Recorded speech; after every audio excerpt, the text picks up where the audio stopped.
So we're talking about customer loyalty, about competing for customer loyalty. And, you know, I think it's fair to say it's the competition for making people loyal has never been so fierce as it is at the moment. You know, this session is all about looking at how data plays an important part of that, technology, and whether we're too reliant on those things as well when it comes to making sure you can drive sales from it and give people the right customer service. We're going to hear from some leading brands who do this well, just to talk to them about how they make sure they enrich the customer experience, get that loyalty and monetize it as well. So we've got, let me tell you who our team is here. We've got Matt Hilden, who's a digital strategy consultant at ThoughtWorks. We've got Scott McLeod, who's head of engagement at Everton FC. Sorry if there's any other fans in the room. Russell Scott, head of commercial at ADI.TV. And Mary Wallace, who's senior management consultant of retail and consumer behaviour at IBMI X. So let's just kick things off then. Matt, talk us through, in a data-rich world, how do you make the most of it, would you say? It's an interesting concept because we had a great chat earlier, a pre-discussion for the panel, and we all came up with many, many different loyal, engaging ideas of what we want from retail. But all of our ideas were very different, and we realized we were different personas. So I don't know, the people I find synonymous with great customer service, the things that delight me, my Amazon parcel arriving the next day, every day, I am that shopper that wants it now or the next day maximum. They really don't do personalization and data usage very well. My Prime Day is a jumble sale, my Black Friday is just everything that's on offer. So it depends what you really want. If you can make my emails that I get curated, personalized, that really hits home, and I see something that is me, that is perfect for me, that's going to delight me. That's going to make me want to share more data with you as an organization so that you can better and continually enhance those emails. So Mary, do you think people want the same things though? No. So how do you then make sure you're hitting the right things for in the right way people do want them? Well, I think one of the traps to fall into is thinking if you've got the data, then that's brilliant and we can all go home and it's treble gins all round. And I think secondly, you can have really great data, but if you don't have the capability within your business to do something interesting, intelligent and useful with it, then why the hell would I as a consumer want to receive that from you? And I think a great example of this is when GDPR went live earlier this year. How many people here just mass deleted all the panicked emails saying, shit, sign up for us, please don't go away. It was like, delete. So by trying to do the right thing and having the data, pretty much everybody in terms of businesses got it wrong, and they didn't have something useful to offer to the customer. So I think there's some massive lessons to learn there in terms of having the data is not the answer. What are you for and what are you trying to do with it is the way to go. So Scott, what type of data do you have? You know, you've got a huge fan base. Well, I mean, I don't know what the last numbers were given how you're playing at the minute, but you're outnumbered fair. You've got a huge fan base. You know, what data are you collecting? I mean, traditionally, we've collected data. I mean, we're a 140-year-old football club, but in terms of data of knowledge of individuals, that's probably only 20 years old, really. Yeah. And that is obviously based around transactional history with ticketing and match attending, and that data sort of has grown over time as the sort of digital revolution has landed. So then when we're taking part in surveys, when we're engaging with our fans, when we're asking our fans questions, we're building up a better picture of each individual. And that's been the key, really, making sure that our single customer view has evolved as that breadth of data has started to feed into our systems. So then, what data is it you want, and then how do you use it? You can have, I mean, I think we all know you can have too much data, you know, almost you can't see the wood for the trees sometimes. And it's taken us quite a while to understand exactly what we want and what we need. But we've done a project in the last few years through our insight team to create a segmentation of our audience based on attitude. So not based on demographics or not based on wealth, or it's more based on attitude towards Everton as a club. And So in order to inform that, it's about the way in which people transact, when they transact, the way in which they engage with our content, because we can measure that, because there's a benefit to registering with our website because you get access to additional content, and then we can start to understand what content people are engaging with, which players they like, which games they attend, and that helps inform the attitudinal segments, and then we can begin to talk to them in a more personal way. So we're not talking to a season ticket holder about match-by-match purchasing on a very basic level, but then you can start to sort of become more sophisticated in the way in which you personalise that experience. Yeah. Russell? So I'd say for me, the big evolution there in football and also across retail is not taking that loyalty for granted. That historically, and it doesn't matter how you play, I'll be a fan of your club for as long as I'm alive. The challenge now is not that my experience with you is bad and therefore I suddenly become a Liverpool fan. The challenge is my experience is bad, so I'll go shopping instead, or I'll go to the cinema, and exactly the same in retail. If my local shopping centre doesn't deliver the experience and engagement I want, I'll just go and spend my time doing something else. So it broadens the horizon from a football audience to just how you attract people's leisure time and spend. Yeah, because you would assume that once you've got a fan in a football club, that then that's it, you've got your customer for life. But from what you're saying, therefore, it's not that. You can easily lose them as a customer, but still have them as a fan. So let me ask then, if we're talking, Russell, about what customer service is, what customer loyalty is, what does it look like, do you think? What does it mean? Well, in our world, a big part of that is starting from understanding the experience the customer wants to have. That if you're driven by the objective to generate income out of them, or you're driven by, say, an out-of-home advertising model, your starting strategy is to take advantage of a big audience passing by, as opposed to saying, how do I retain that engagement? How will I make them want to come and participate in that? So a lot of our thinking is starting from not a technology perspective, but a content and experience to drive behaviour. Yeah, Mary, what are your thoughts? Well, I think customer experience and customer service can be two different things. And I think, again, because I'm from IBM, everyone expects me to talk about technology first, which I think is really boring and not appropriate. One of the first things when a client says to me, help me with my customer service, I say, well, what's your staff training plan look like? Show me your shop floor. What is the attitude of your staff? How much are you paying them is another question.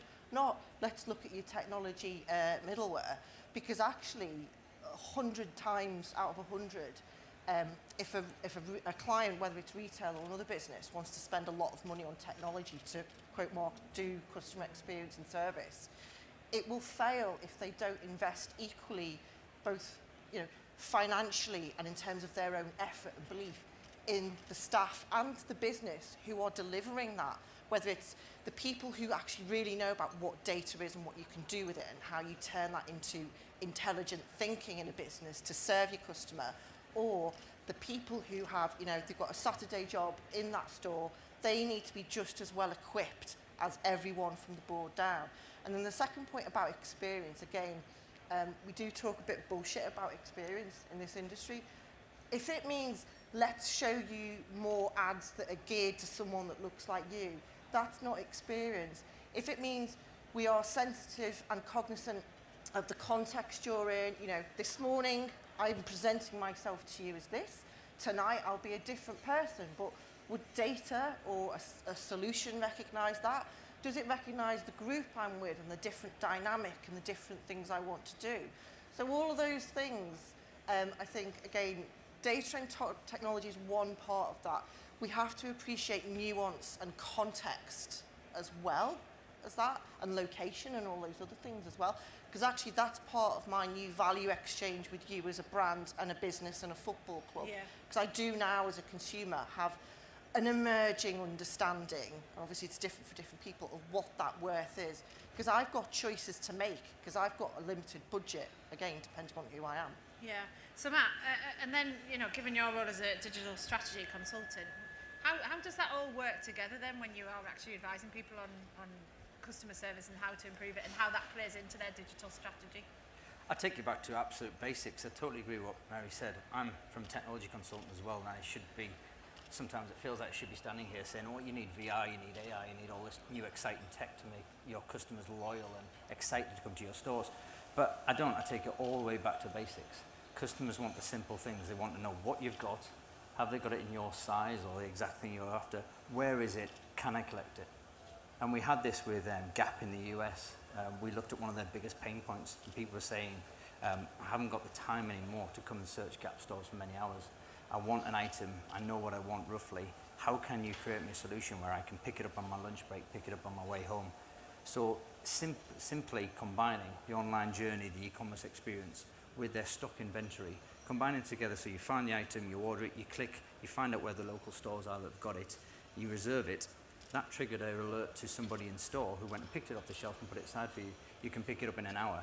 So fashion in the US has got this, or one store has certainly implemented this. In the UK, we see it in trade with things like Screwfix, you can do that. Yep. You see it with Argos, being able to collect an electronic item and pick it up in an hour. Why? There's nothing holding it back to being able to do this in fashion and retail. Yeah. So how do you see then the way that they could improve fashion and retail from that? What would it look like to you? That simple journey for me. Yesterday, I thought I'd do a bit of a trial. I tried to go out and buy a shirt for today because I'm a last-minute shopper, Nice and shirt. I failed. So, no. So I went to a large outlet on the edge of York, 120 stores in there, many of them fashion stores, and I knew what I wanted. I wanted a plain shirt in a certain colour, in a certain size. And so I looked online before and realised there is no e-commerce site for any of the stores from that mall. There was no, obviously, and with that, there's no stock or anything. But I took the gamble because 120 should be a big enough number to find a simple search. Got there, an hour and a half of pain later, didn't find what I wanted, had to pivot, so I can only apologise.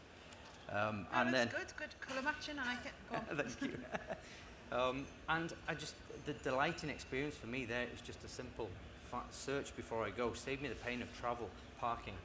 If I'd known that, if it wasn't available, I'd have found it from somewhere else that would have offered that. Driven into Leeds, driven a different direction.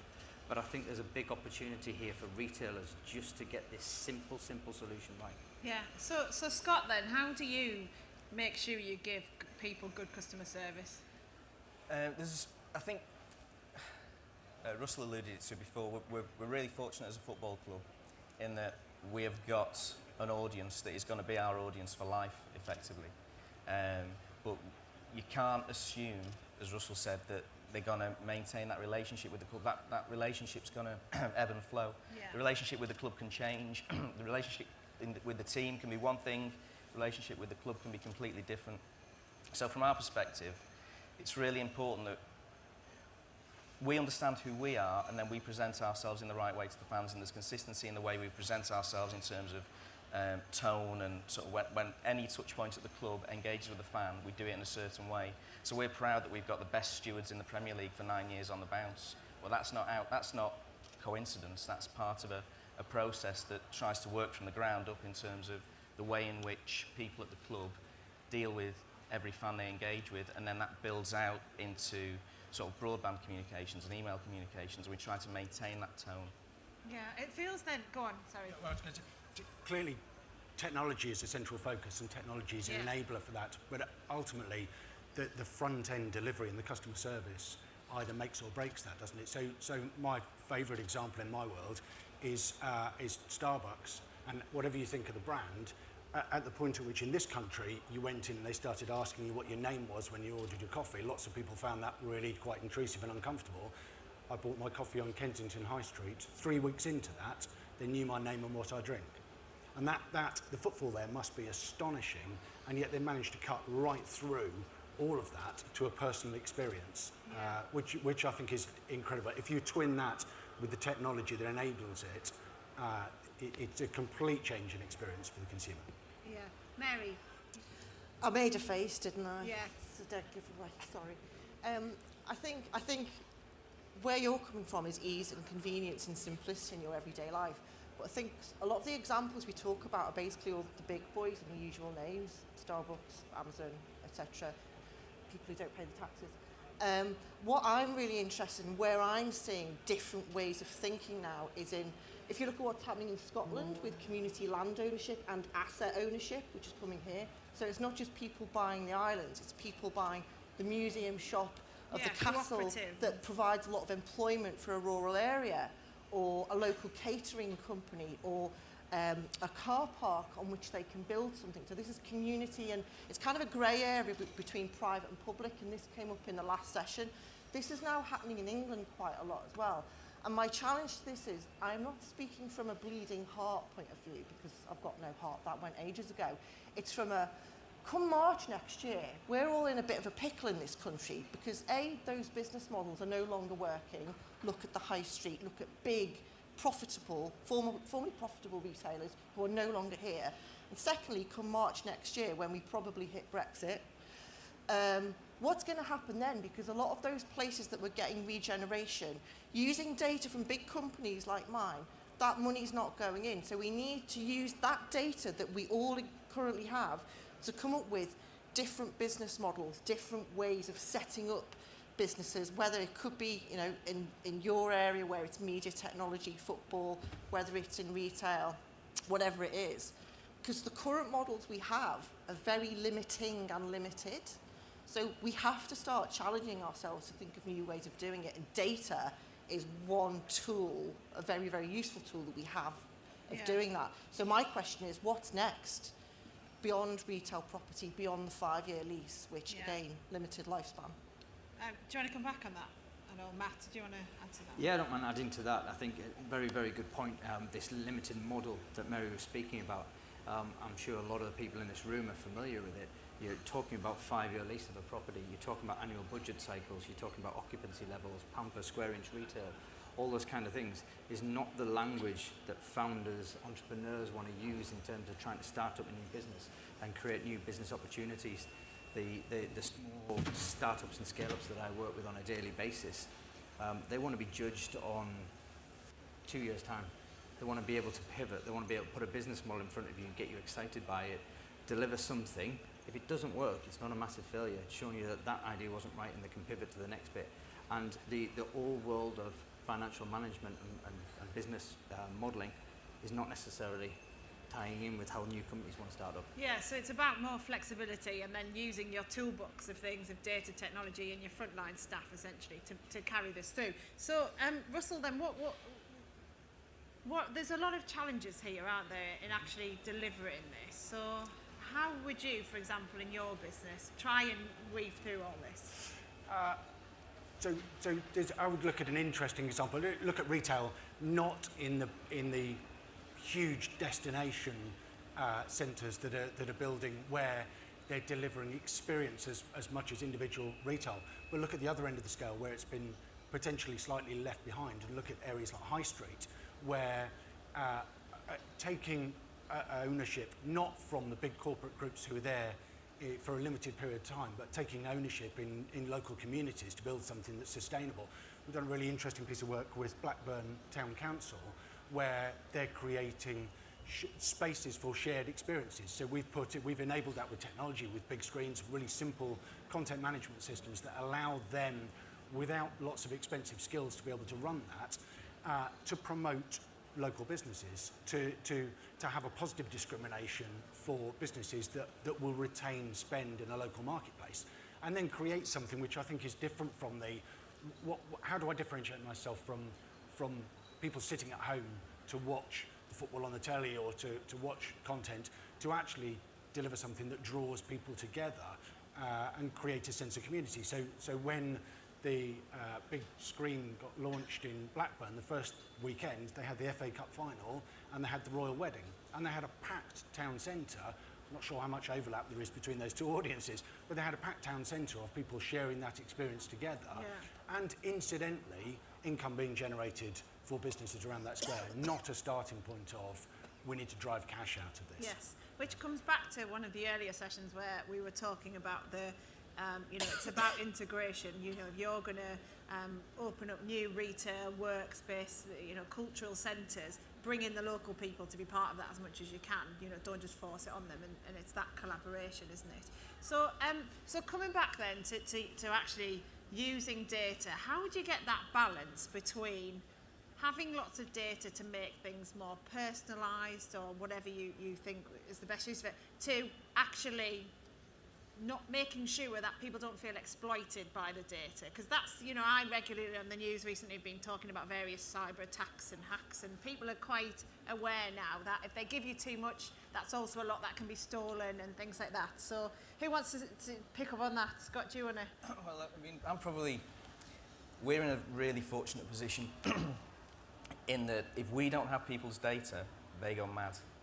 People want us to have that. We're in a sort of the reverse position. Yeah. So, for instance, if we'd have deleted a load of data and then we didn't know that somebody had been a season ticket holder for 20 years, 25 years, or had been in a certain seat, you know, there's an onus on us and a responsibility on us as a club to have that understanding of the individual experience with the club, and then we can communicate with them, and they feel valued by the club if we show them that we understand their length of support and their relationship.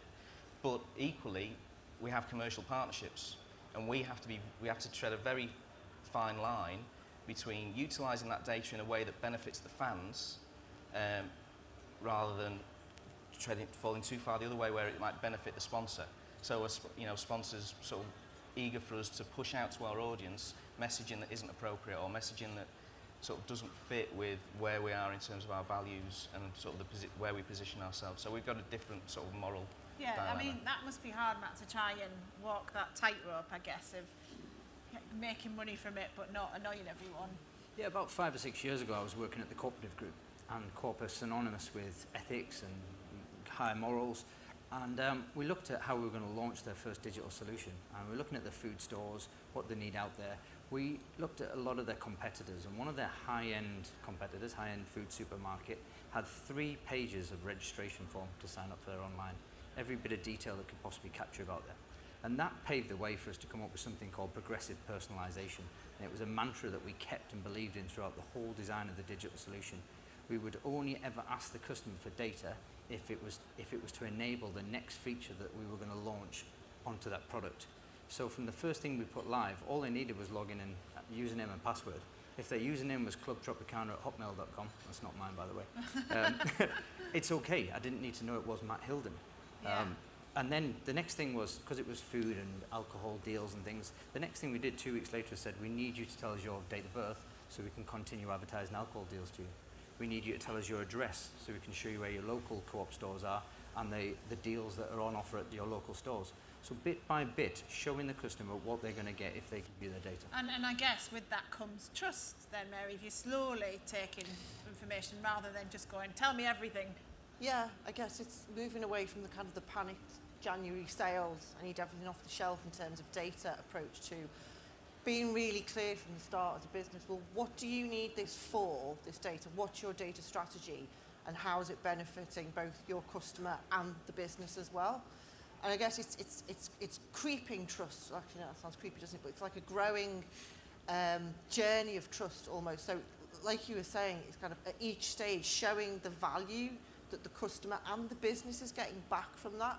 Because again, as businesses, we've all invested a lot in, quote marks, getting the data to what end, I would question. And I guess to come back to an early point as well, it's about the consumer having a greater realisation of the value exchange as well. So if I give you this, well, what's the quid pro quo here? What am I getting back? I need to both see what I'm getting, and that value has to be of value to me and not you. And I want to see, you know, growing transparency in what you're doing with that. Because of things like open banking now as well, I can stop that relationship. I do have a choice as a consumer. I don't know how many people realise that, but it does now exist, and with GDPR as well. So that realisation will grow, and I think we're going to see more branding and services around that. Direct to consumer saying, A, did you know that you can do this and as a result achieve this? Yeah. So I think we're going to see more of that, and it'll be interesting to see what brands, football clubs or retailers or whoever they are, what do they do with that? What's the story they want to tell? What's the value proposition they're going to put forward to consumers? Yeah, Russell. But I think also there's a subtlety to this, that a lot of the work we do is in big live environments in football clubs or in retail, where actually personalised content can be quite intrusive. So everyone's seen the test that Facebook have done on facial recognition. We can take a picture of the stand and pinpoint everyone who's there, which makes people feel deeply uncomfortable. Where we're coming from is working with likes of telecoms company to say, no, actually, this is the average audience. Yeah.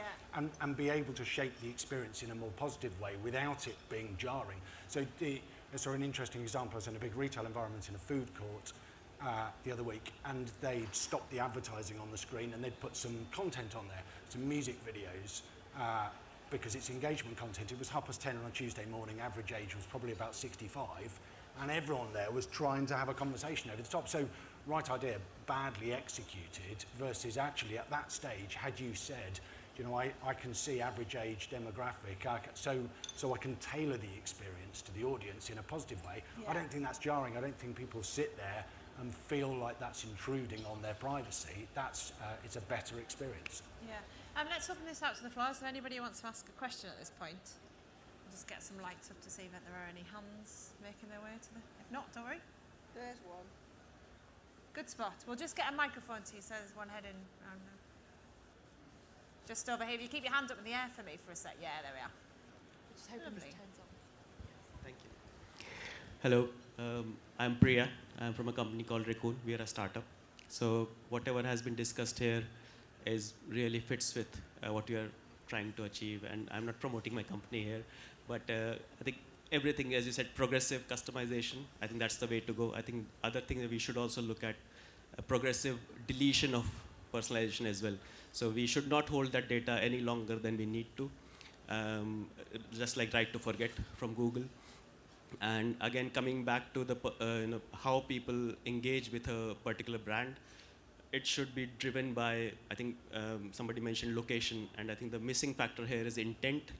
So when you're at a particular location, we should be able to gather the intent from the consumer rather than from the profiling side of it.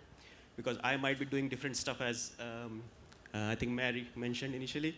I'm a totally different person when I'm here, and I'm totally wild when I'm outside of here. So Yeah. I think it all depends on context, intent, and location. If we can get that right, I think we should be able to engage people for a longer and a better. Yeah, I mean, let's pick up your thoughts on that. So the main points the gentleman was making there was about, you know, not keeping data for longer than you need to, so deleting data as you go. And then that idea of not just knowing where people are going, but what their intent is. So, you know, you have different reasons for going to different places, and you're different, you know, if you're going there for work, there might be a different way to using it if you were going there with your family or whatever. So, you know, what are your thoughts on that? Do you want to kick us off on that? This is a bubbling issue that's going on around the globe right now. You might be interested to check out Decode that's happening in Barcelona. That's a decentralization of your data. Who owns your data? You own your data. The council shouldn't own your data. You're not owned by your own government. Some countries in the world you are, of course, but we won't talk about that. And Barcelona, they're trying to enable you to give you a very, very user interface to be able to see who wants to consume your data, and you can click and select which bits that they get from you, even to the point of they can't get anything, they don't know who you are. But then can you do that in the sense of getting rid of data people have about you as well? Yeah, well, the moment GDPR rules state that at the moment that you click, you can't have this, they're legally obliged to delete that. But then if it was a case of you as the business needs to get rid of information, does that happen enough? It's a part of the rules of GDPR. It's the pain But that if many you don't tech ask, teams... say I don't ask, Yeah. should you not be deleting stuff anywhere? Yes, absolutely, yeah. Yeah. And the audit teams that control GDPR are going out around businesses and checking that people are Yeah, implementing but I these. guess we won't see whether that's really working until someone gets a massive fine. Exactly. Yeah. Well, it comes back to the moral responsibility. We have rules for different pieces of data and how long it's held for, and that, you know, it's our responsibility to make sure we act appropriately. Yeah. Mary, you were I going to think throw that's an something in. interesting issue.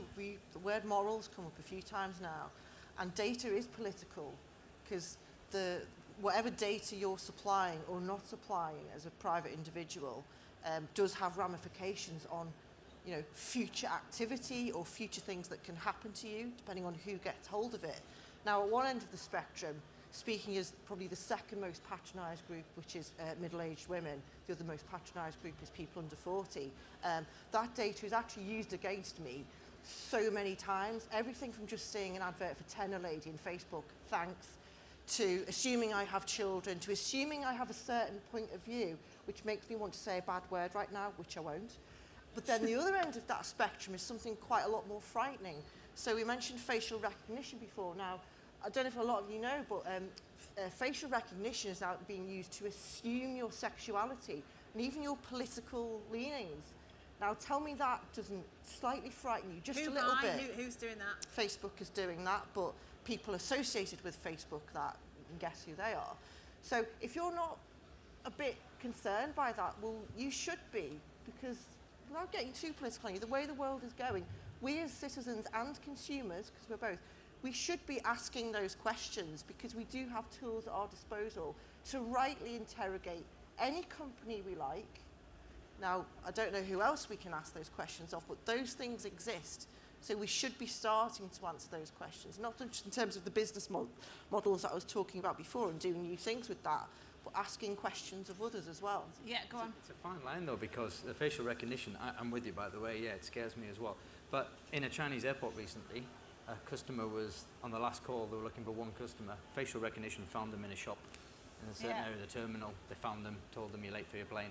Everybody was happy. The customer was delighted that they were spotted. Yeah, well, it depends how it's used. That's what it comes back to. So, go on. So that's with the outrage at how Facebook was sharing data, there isn't mass desertion of the platform. So there's a value exchange there. That maybe if I don't miss my flight, I accept that you're watching me. That's all right because the benefit is great enough to me. And with Facebook, the acceptance that actually what I get and the sense of belonging to that and the fear of not being a part of that is great enough for me to just waive those rights. Yeah. Yeah, but people are leaving it. Younger people are leaving But it. aren't they It's leaving old it 'cause duffers their like parents us that are are still joining on it. Yeah, go on. The football point where you can use a platform, but you don't necessarily need to like it. You know, you can like You can use a you platform, can but you go don't to the necessarily game. need to You can like hate. You can dislike the club, and I think over time, you know, it might be a long-term thing, a long-term transition. But you know, if that transition Can we happen. come back to that point as the second point the gentleman made, which was about this idea of data on knowing where people are going, but actually there needs to be that assessment of intent as well, because going to a retail space with your family might be very different to going with just your partner or whatever else. So I mean, Mary, how do you monetize it? How do you collect that? How do you monetize Well, it? I think in retail, which is my world, there's some really brilliant examples of new brands who are doing that. So I don't know if anyone's heard of a US brand called Glossier, which started, it's skincare and makeup and beauty, which by the way is making more money than fashion retail right now. So they started with, the woman who set it up, she started with a blog, then she created an Instagram feed, then she created a temporary pop-up shop in the States, and now she's creating permanent spaces or rotating retail spaces based on what her customers are telling her on that Instagram feed, and it really is Instagram here that's the king. And they are telling her, she'll go, which of these 5 moisturisers do you want me to make? This one does this one, blah, blah, blah, blah, blah. And they'll give her instant feedback and detailed feedback and credible feedback, because that is a direct connection with your consumer. But the twist here is that she said in quite a few interviews, it's Emily Weiss, if you want to look her up, she's saying, I don't just use this for the product cycle. I'm using it to choose which location I open in next, which staff to hire, because I need to know what the kind of emotional intelligence profile I need is for that location in Palm Springs versus that location in a certain part of LA or London, because they're coming to London. So it's like I was saying before, it's not just the kind of the bread and butter that the traditional retailers would have done and still are doing to a great extent.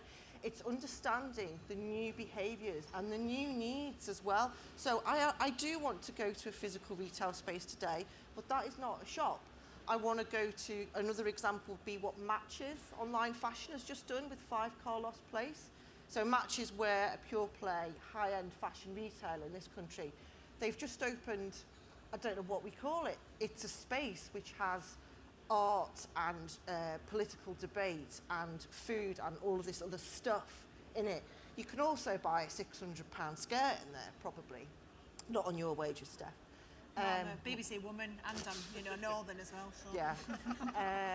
But it's kind of, again, it's coming back to, we are in a grey area that is simultaneously fascinating bewildering, exciting, and we're all kind of feeling our way through it. No one's got the answer.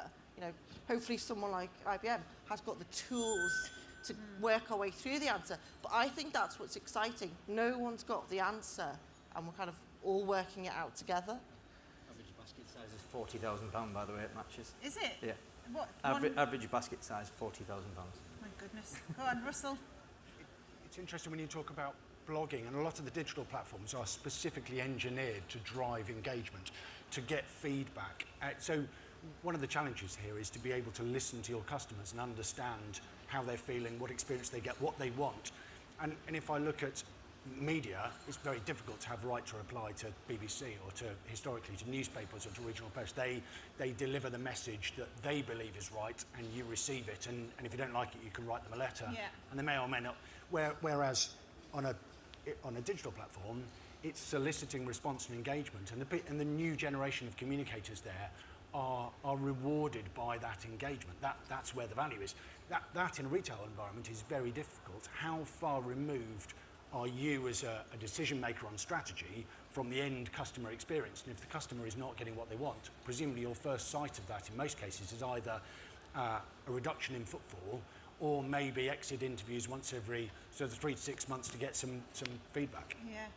Do you think though there's a sense of, that works in some contexts if you've got, a really smaller trusted audience or customers, whereas if you take it to a massive brand, it'd be really hard to filter through all of the feedback you might get from a customer. I don't know, Matt, what your thoughts are on that, because that, for example, at the BBC, we obviously get loads of people who message we have 7 million viewers across the morning. We get loads of people who message in, mainly talking about what we're wearing or something like that. Some people send us photos of how they're watching us on a morning. There we are. Don't need so much more. But we also get people who try and influence us by, like if I'm talking about Tesco this morning, we might get loads of people who suddenly tweet in about Asda, and we'll find out. I'm not saying this did happen, but that it was Asda behind it, because but to us, looking at that, it's just loads of viewers telling us. So, how do you make sure your digital strategy and you're using your data effectively, and you're not just getting loads of noise, which actually isn't helpful to you? I'll start by saying the most obvious line: there isn't a one-size-fits-all. There isn't a paper that any consultancy can come along and give you and say, this is your digital strategy, this is where you've got to go and build. You start by ticking off the basics and you build from there. You create a foundation that can be used by the majority rather than the minority, and I described it earlier around simple and compelling, easy way to shop. Then you start adding on features that are going to appeal to, again, a higher percentage. Customer research, talking to customers, is vital about everything in this. It's something that we preach as a consultancy. Everything we go in, we would never take a client opportunity where the CEO, the hippo as we might call them, the highest paid person's opinion, might turn around and say, this is what I want you to build, go and build it. We would never take that engagement. We'd say, let us work with you, let us prove that your customers want that. Classic example was Woolworths, not the UK store, the Australian food retailer. They asked us to come and build the scan and go, your mobile scan, go around the shop, buy everything and leave. That was their solution. We really wanted to do that. We persuaded the CEO to give us 1 day in store, set up a little mini lab in the centre of a food store, and talk to their customers.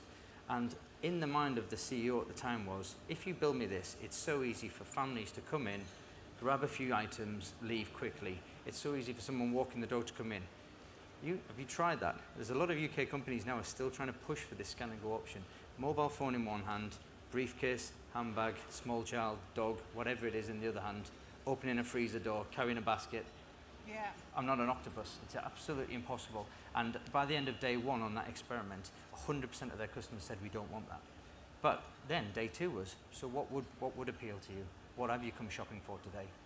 So then taking that forward, how can, and talking about technology in retail space then, how can, I guess, real estate partner with the tech side of things to try and get the best use of the space that does monetize it in the best way? How do you think? Well, there's definitely people on this panel that can talk about the environment much better than I can. But I believe there's the 3 ingredients to success there. Your simple solution first to tick the basics. There's some engaging, innovative tech that people are talking about you, even if it's not actually a live production. Think about Amazon drones, think about Amazon Go. It's not something that's going to go mass scale in the short period, but it got people talking about you. And the third one, create that compelling, engaging environment where you want to go to that store, you might linger for longer, you might buy more than you intended to do. They're your 3 ingredients for success. Yeah, Russell. For me, there's a massive challenge around time frame in this, and it is changing technology is relatively straightforward. Creating a new environment with use of technology is relatively straightforward. Changing behaviour and changing culture takes a long time. So if we're using technology to shape some of that, one of the biggest challenges I see is what time frame are you as leaders of these businesses, what time frames are you incentivised against? Is it the next quarter to hit your targets, or is it possibly even the end of the year? If this behavioural change is a 3-year, 4-year cycle, a re-education of consumers to operate in a different way, you probably won't be there by the time you get to the end of that cycle. Someone else will benefit through it. So how do you change the culture of the decision-making process to recognise that value will come if this is a big change in a longer period of time, and incentivise people to stick with that and drive it through? Yeah, Mary. I think I would back that up. It starts from the top down, and I think one of the problems is, I'm going to be really careful what I say here, it's the same in retail. It's been the same people rotating around the boardroom for the past 10 years. Show me where the fresh thinking is. It's a distress call. But I think to your first question about service, so as an example, I shop in Booths, you know, Booths in Barrowford or Clitheroe, if you're interested. And Booths is one of the oldest supermarkets. It's probably the most technology-free zone you can imagine in a supermarket. But I go there for the people, to have a chat about, you know, is it shin beef today or something like that, to actually talk to people and to find out about what's going on locally. Hardly any tech there. But then I also shop at Ocado because I've got the standard life that we all have, which is ridiculous. I can appreciate both types of service because they both give me excellent service and an experience. But I think this is something I mentioned before. The interesting thing is Ocado does not describe itself as a supermarket. It will tell you that it is a technology company because it white labels its technology to lots of different stores. Booths is fundamentally a food grocer. You know, they were a classic tea merchant. And yet, as a consumer, I'm getting a fantastic experience and service from them both. Yeah. So I guess the question is, well, where's data helping that business over there who we know is in a bit of trouble? And what am I getting out of my data over here, which is pretty much a constant supply? But it is not perfect. And again, I just want to puncture this little kind of satisfied balloon we've got that we think, yay, Amazon, Ocado, that once you hand over the data, then life will be wonderful and golden. And it isn't, because I see things that A, I don't want, B, I bought 5 years ago for somebody else. There is still not enough distinction, right, for me as a consumer. And because I'm a grumpy old woman, I can see through that straight away. Yeah. So people, it's still got to get better. It's not good enough. And I think consumers know that, but they're putting up with quite a bit at the minute. Yeah, well, that's interesting because I was obviously talking about Jack's this morning being launched by Tesco's, and we were, and I was talking to the member centres of the show about whether, you know, do you think it's going to work? Because we've seen obviously other Victor values, Tesco's budget brand, wasn't it, back in the 80s, and Netto. I was at the launch of that in 2014 when Sainsbury's brought that out, and what the customers, one of their problems was customers being able to see through the fact that it wasn't really any different to them, to their other stores, and you know, whether Jack's will be any different, we'll see. But just coming back to that point about the, you know, being a tech company, because that's Scott, what I started with when I opened the whole thing earlier was talking about Manchester United. Now, you know, would say it's a tech company. Would you say Everton is? Is that? Well, for probably all bar 19 or 20 odd home games of the season, we are. So technology has allowed us to build a relationship with our audience beyond match day. But match day is about the experience. And sometimes that experience is enhanced by being a digital free zone, like being a Wi-Fi free zone within the bowl. We're restricted by being in one of the oldest football stadiums in English football, but we try to embrace the benefits that provides we do all of the stuff around the stadium with our fan zones and with our sort of themed match days and match day experience. But when people are in the bowl, it's about the football. So for every day other than match day, we use technology to enhance that relationship with the audience. You've probably now got almost unique control over the experience. I can't think of many other places where people go where they don't escape fairly quickly into areas that you don't control. Yeah, and then in terms of the retail side of the business, are you innovative in terms of technology there as well? Well, we're quite. Our core business is around ticket sales. Yeah. Beyond commercial, it's around ticket and membership sales. So our sophistication there is in the increased level of insight that data provides us in the way in which we communicate and talk to people. Because we've only really got one or two things to sell. Yeah. And then beyond that, the beauty of my role is that I don't really need to worry about sales. It's more about the engagement with the audience and making people feel like we're talking to them and we're listening to them and that we're engaging with them and there's evidence of that. And we, sort of a retweet from Everton is like the modern day sort of, signature. Yeah. In that they feel endorsed and validated and they feel part of So that what would you conversation. encourage maybe like players to retweet people in order to, or do you just mean from the club's From the own? club, but I think that there's a real opportunity, and players are increasingly aware of the opportunity. We signed a guy in the summer called Richarlison who came from Watford, who completely understands the importance of the fan. And we've got other players, Leighton Baines, Seamus Coleman, but those guys who understand the fan and their importance to the experience are the guys who are best at presenting our values. So we work with them probably more than some of the other players because they represent what Everton is as a brand, or not a brand, as an entity, more than maybe sort of some of the other guys. Which is like George Friend at Borough, at Middlesbrough, my team obviously, and yeah, that's like my mum's favourite player though because he is so engaged with the fans and he sees the realisation of that. There's a really interesting play there, and a really interesting parallel across to retail, which is the big retail brand of Trafford Centre or of Blue Water, which then has within it the brands that people go to engage with. So you have Everton, but then you have sort of sub-brands of players within that, and I increasingly see players trading on their media value. It's not just how well I kick a ball. Look, I'll bring this, and think of the likes of Joey Barton and the scale of his following and how scary that is. The influence they've got is bigger than a lot of national newspapers. Let's see if anybody else has got any questions at this point. Does anybody would like to ask one? Ah, yes, gentleman here. We'll just get a microphone to you. Can you keep your hand up for a minute for me? Just, there we are. Thank you. Hi, my name is Robert. I come from a company called Go Loyal, so I'm a little bit into the business. What strikes me is that we're talking about technology, but are we really? Because in my mind, it's all about me, and it's basically about content. So the thing is, everything that's relevant today, it's about me. I want my products now, I'm hungry now, I want this experience now, and what we're discussing is retweets or different technologies, but that's just a new school of sending messages and actually giving me the content that we needed. So in regards to that, what do you think, what kind of content do we need to provide? Because that's basically what you are talking about. Yeah. Content from the fan or from the club or the business? Can you They turn shut that me mic down. up? There we are. No, but in regards to what type of content in different areas, you were talking about buying the shirts. And it's basically not about the technology, it's basically just you finding the shirt. Yeah. And you're talking about engagement in the arena, isn't that about the content as well? And in regards to content-wise, how should we deliver the content?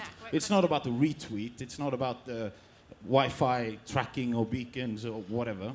How should we deliver it in a better way? Because we're using the data wrongly today. Let's get that. Scott, do you want to start? Yeah, I mean, from my perspective, we try to tell stories in the way we deliver content, so in the way in which we engage with fans, because every fan has their own story to tell, and we try to, through engagement, identify some of those real gems, those stories that can resonate across the whole fan base. And if we tell that story and then sort of tell it in a certain way, either around a match day or with a certain partner involved, then it's more about the story than the commercial message. So if we put a piece of content out, it's got to generate some kind of emotional response. It's got to make somebody laugh, it's got to make somebody cry, it's got to make somebody feel passionate about what they're viewing. It can't just be pushing out content for the sake of pushing out content. It's got to evoke an emotional response. Yeah, Russell. You know, I see that changing in the conversations we have. So if I described our business 10 years ago, we're a technology business. You may have noticed the screen as you walked in here today. We historically had conversations about hardware and installations, that stopped now, and most of the conversations are about how you engage an audience, what content you can use to excite or entertain people, but not lose sight of the ability to generate income out of that. And I see a part of that as what's evolved very rapidly in a pure digital environment, where websites were created where content was the product, that decided they could generate income by putting advertising on there, and started with a bit and then exploded into intrusive, disruptive pop-up ads that focused primarily on income generation, and a big pushback from consumers who don't want content delivered to them in that way, and so vote by leaving. And it's now moved into a far more subtle, integrated message. So a lot of the content that we're showing at the show here today is not, here's a 16:9 advert. It is, here's an exciting experience that draws people in, that has commercial messaging seeded into that in a way that people are happy to consume it and excited by it. The beauty of digital and social media is that you get an immediate understanding of what's working and what's not working. So our social media strategy is an evolving month-on-month strategy. It's not a 2-year strategy or a 3-year strategy. It's analysed every month. Every month we look at what's worked, what's not worked, why it works, which audience is engaged with it. And you know, when we benchmark against all of the other Premier League clubs to understand what's working elsewhere, what stories are resonating, what's getting to the core of understanding the sort of what fans want and what fans like to see. And sometimes it comes left field. But most of the time, it comes from the fans themselves. It's authentic. It's not created. It's just something that we help snowball down the hill, as it were. Mary, give us your thoughts on it. I think it's not about what's the right content. It's what's the story you want to tell, and why do you want to tell that story? As any brand, whether you're a football club or a retailer or whatever, you need to have a burning passion to tell a story that is particular and unique to you. Otherwise, what's different about you? Why would I care? If you start from that premise and follow the narrative through, then you've got something compelling. What's an example of that? Well, the example that's actually just come into my head is I was at the Beano exhibition at the V&A in Dundee recently. Sorry, it wasn't at the V&A, it was at the McManus. The V&A's just opened. But it was about both the story of where they'd come from all the way back in the 30s, and it was about Leo Baxendale and his struggle. But it was also about, we've got a story to tell about digital technology, about the characters, about illustration, about our place in Dundee. And it was so compelling. And you could see that they were making money from it, but it was so unique that I thought, I've not actually seen anything like this anywhere else. And for me, that example would be well translated in other places, which start with the story and why you're important to that person you're trying to talk to. Yeah. Matt, do you want to add anything to that? I think you answered your question very well yourself. You said it's not about the technology platforms.